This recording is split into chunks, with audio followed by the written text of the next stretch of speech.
अतिशय सुंदर अशा प्रकारची चित्र दादांचं संपूर्ण जीवन दर्शवणारी, त्यांच्या लहानपणातली, परिवारातली, लग्नातली आणि त्यांच्या राजकीय सामाजिक कारकिर्दीतली विविध क्षणं जी आहेत ती अतिशय चांगल्या पद्धतीनं या प्रदर्शनाच्या माध्यमातून आपल्याला पाहायला मिळतात। दादांचा जसा उमदा स्वभाव होता,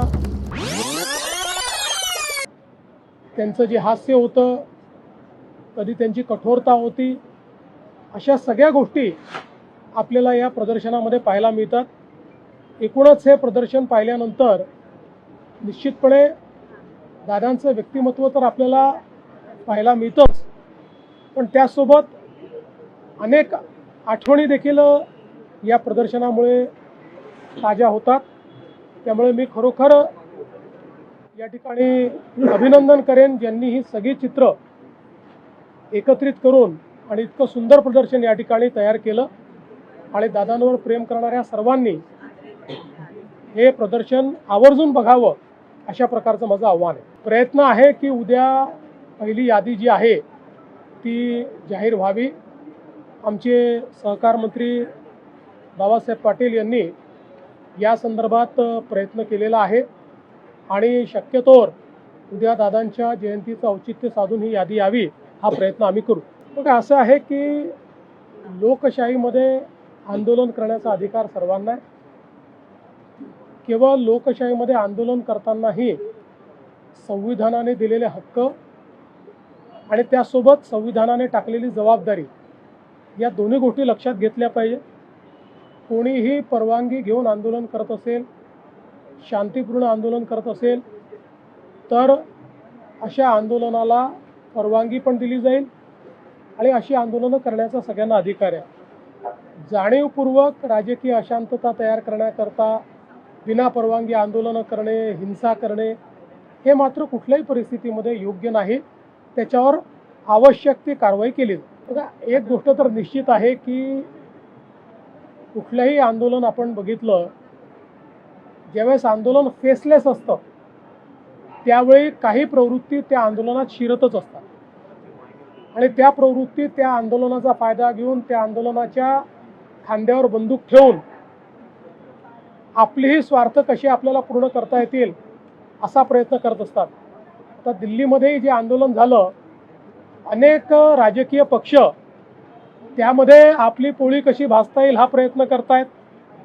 अनेक अशा संघटना की ज्या संघटनांचा या विषयाशी घेणं देणं नाही आहे, पण अराजकता कशी तयार करता येईल त्याचाही प्रयत्न करतायत। ज्यावेळी फेसलेस आंदोलन असतं त्यावेळी आपण दिल्लीमध्ये देखील बघितलं की कशा प्रकारे नेतृत्वहीन अशा प्रकारचं एक त्या ठिकाणी व्यवस्था आपल्याला पाहायला मिळाली। पोलिसांच्या गाड्या फोडणं असेल, गाड्या उलटवणं असेल, पोलिसांवर दगडफेक असेल, अशा अनेक गोष्टी घडल्या।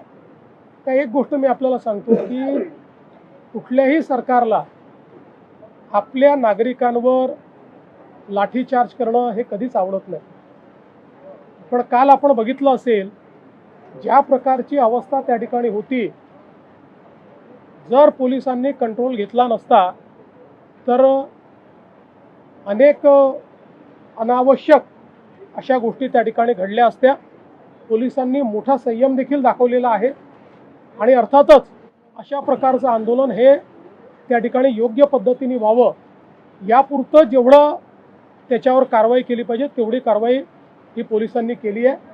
मला असं वाटतं की याच्या खोलात जर आपण गेलं तर मी काही सगळ्या आंदोलकांवर त्या ठिकाणी कुठलाही आरोप करू इच्छित नाही। काही लोक चांगल्या भावनेने देखील करत असतील, पण हे निश्चित आहे की त्याच्यात असे लोकही घुसलेले आहेत की ज्यांना आपला स्वार्थ साधायचा आहे, ज्यांना या नीटशी काही घेणं देणं नाही आहे, ज्यांना केवळ अराजकता तयार करायची। हे सदाभाऊ काय बोलले हे मला माहिती नाही। माझं मत असं आहे की मी पुन्हा सांगतो, आंदोलन करणारे काही लोक हे चांगल्या भावनेने करणारे असू शकतात, मला त्यांच्याबद्दल म्हणायचं नाही, पण हेही तेवढंच खरं आहे की त्याच्यामध्ये काही लोक आपला अजेंडा घेऊन शिरलेले आहेत हे मात्र स्पष्ट दिसत आहे। त्यातल्या अनेक लोकांना नीट काय हे देखील माहिती नाही, परीक्षा कधी झाली हे देखील माहिती नाही, ते आपापला अजेंडा त्या ठिकाणी सांगून राहिलेले आहेत. याचा अर्थ काय? याचा अर्थ असा आहे की सगळे काही एका दिशेने चालणारे, एका विचाराकरता तिथे आलेले नाही आहेत. हौशे नवशे गौशे देखील आपापला अजेंडा पूर्ण करण्याचा प्रयत्न करतायत आणि काही राजकीय पक्ष ज्यांना त्या त्या राज्यांमध्ये रिजेक्ट केलेलं आहे असे पक्ष यातून आपल्याला पुन्हा काहीतरी मिळवता येईल का असाही प्रयत्न करतायत.